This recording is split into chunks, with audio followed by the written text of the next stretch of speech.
চলো এরপরে নেক্সট পিসটা শুধু একবার দেখো, কি এক্সক্লুসিভ দেখতে, তাই কি না।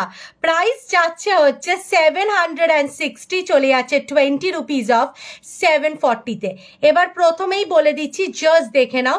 এক্সপি কিন্তু এক্সপির দেখা যাচ্ছে তো, এক্সপির তোমাদের ইয়ে ছাড়া, ব্র্যান্ডিং ছাড়া কিন্তু কখনো পিসেস বানায় না, ঠিক আছে। এবার চলে আসো, এটা আমি হাতে ফেলে দেখিয়ে দিচ্ছি। প্রাইস যাচ্ছে হচ্ছে 760, চলে যাচ্ছে 20 রুপিস অফ অন কমেন্টিং, মানে 740-তে। ওয়াও ওয়াও ওয়াও দেখতে, ঠিক আছে, মানে বলো কম হবে। এই যাচ্ছে ডিজাইনটা, এই যাচ্ছে লুক অফ দ্য পিস, ঠিক আছে। আমার কাছে এতদিন এক্সপি যারা নিচ্ছ তারা এইটুকুনি জানো, এক্সপিতে কোনো কোয়ালিটি কম্প্রোমাইজ আমি করব না, ঠিক আছে। প্রাইস যাচ্ছে 760, চলে যাচ্ছে 20 রুপিস অফ অন কমেন্টিং 740-তে। অ্যাবসলিউটলি গর্জিয়াস একটা পিস যাচ্ছে। এই নিয়ে আজকের ভিডিওটা শেষ।